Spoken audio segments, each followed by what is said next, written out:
네, 이제 의사소통 능력 마지막 강의가 되겠죠.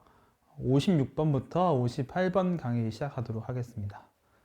설득력 있는 의사표현 지침, 이제 마지막, 제가 총 20가지라 했죠. 총 20가지 중에 나머지 15개는 앞에서 봤고요. 이제 마지막 5개가 남았습니다.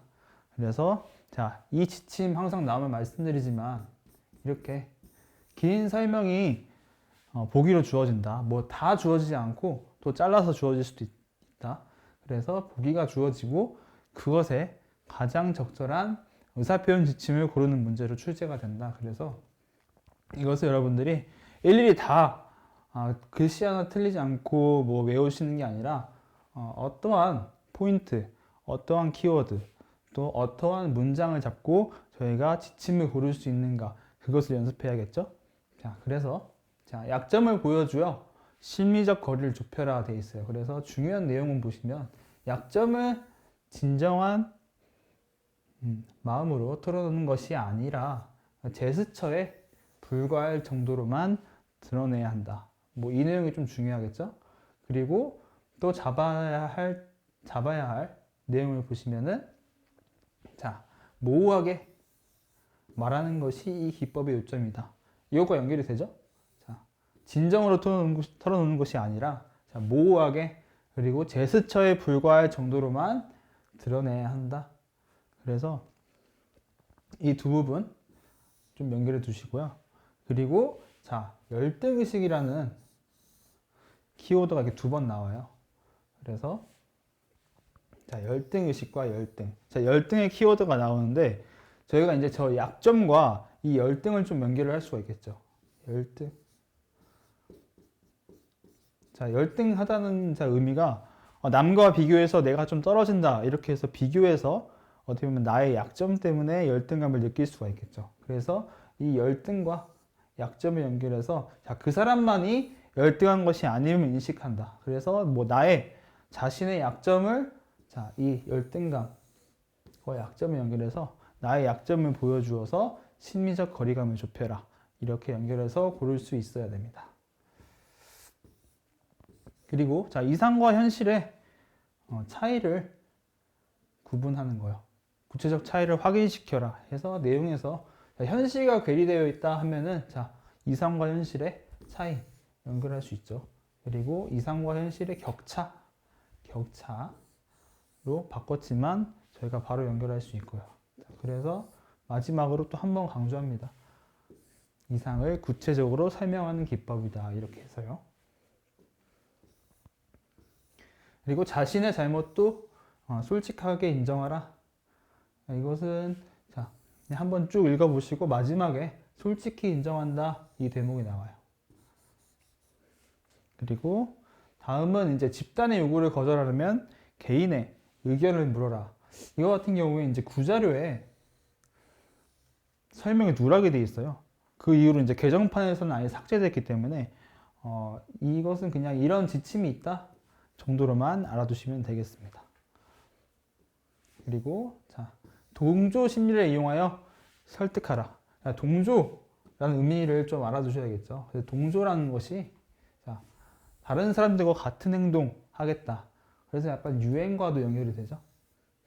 그래서 동조 심리로 공동의 적을 만드는 방법이 있다. 그래서 공동의 적 2번 나오고요. 그래서 뭔가 저희와 다른 사람을 같은 행동을 하게 만들려면은 저희가 우리라는 표현, 우리 뭐 같이 해야 돼 이런 말 많이 쓰죠. 그래서 우리라는 단어 키워드로 자주 나오거든요. 그래서 이것을 다 잡아가지고 저희가 동조심리랑 연결을 할 수 있겠죠. 우리라는 단어로 동조심리 연결할 수 있습니다. 우리 또 나오죠. 그래서 보기에서 설명하는 설득력 있는 의사표현 지침 골라보자. 이렇게 나오죠. 그래서 이 내용에서 열등 이런 키워드 나오죠. 그래서 이런 마음의 벽을 무너뜨리려면은 그 사람만이 열등한 것이 아님을 그 사람만 비교 대상이 돼서 약점을 가지고 있는 것이 아니다. 약점을 연결시킬 수 있겠죠. 그래서 그 사람만이 약점을 가지고 있는 것이 아니고, 자, 나도 약점이 있어 라면서 보여주면서 심리적 거리를 좁혀야 한다. 그래서 3번이 답이 되겠습니다.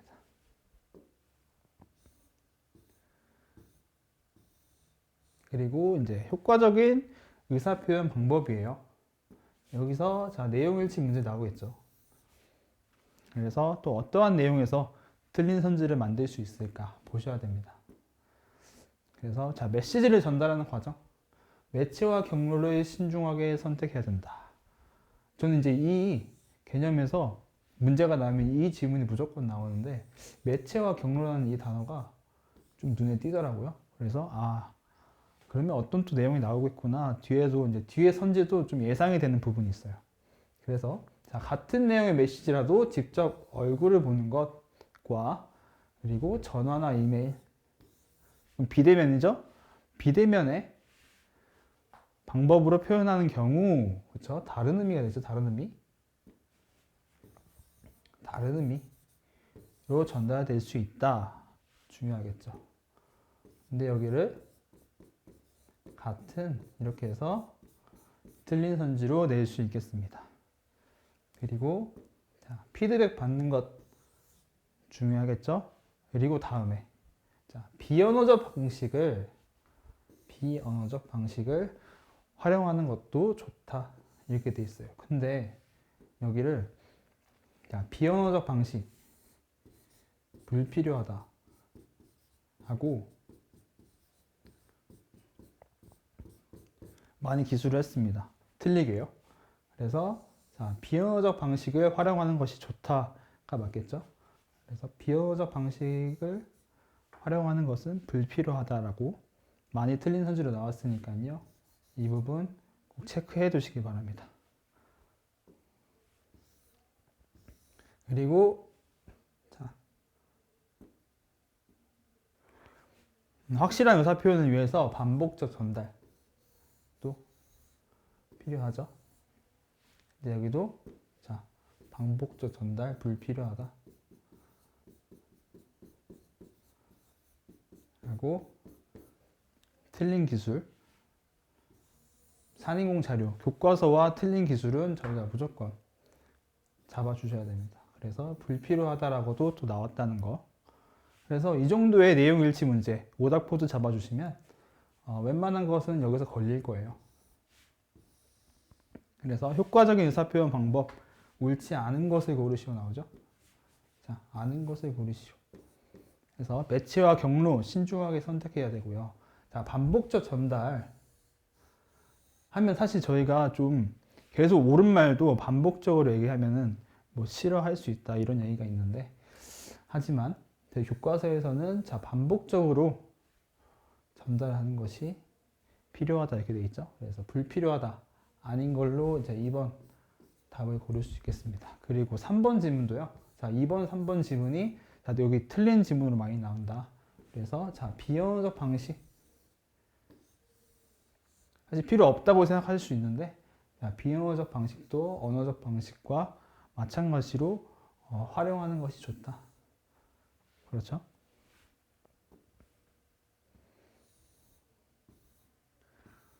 그리고 자, 이제 마지막 경청을 실천하기 위한 5가지 행동 가이드. 여기서는 이제 한 번 나온 개념인데, 자, 해당하는 것을 고르는 문제로 나왔어요. 그래서 뭐 5가지니까 자, 공감을 준비하자. 공감 준비하는 것이 중요하겠죠. 그래서 뭐 보기로도 나올 수 있으니까요.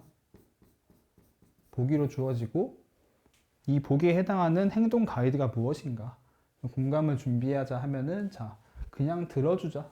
그리고 자, 텅 빈 마음을 준비라는 키워드도 나오죠.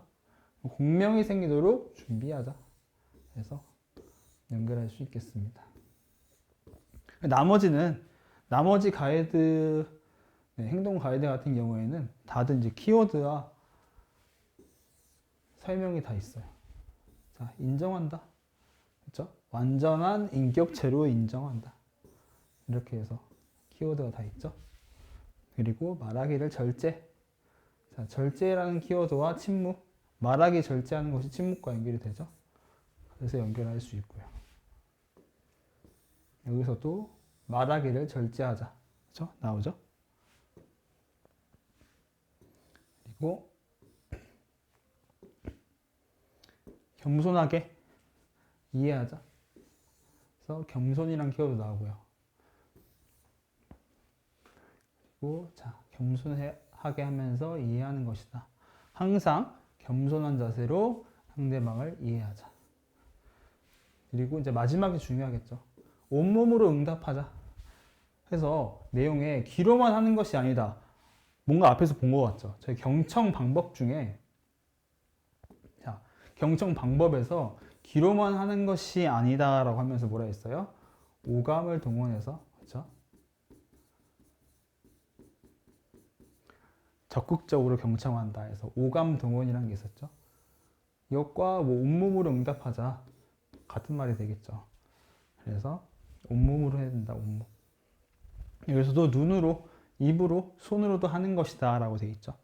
그래서 상대방에게 진정으로 귀 기울이고 있다는 신호를 자, 온몸으로 보내는 것이 필요하다. 그래서 저희 경청 방법에서 나왔던 내용 한 번 더 복기하시면서 보시면은 이해되실 수 있습니다. 그래서 뭐 온몸으로 응답하는 것은 적절하지 않다. 이 부분에서 사실 오답 키워드가 나오겠죠. 그래서 이제 저는 내용 일치 문제를 가져왔는데요. 한 5가지 행동 가이드. 옳은 것을 모두 고르시오. 해서 자, 인정해야 된다. 맞죠? 그리고 자, 온몸으로 보내는 것 적절하지 않다라고 되어 있어요. 하지만 저희가 뭐라 했죠? 귀로만 듣는 것이 아니라 그렇죠?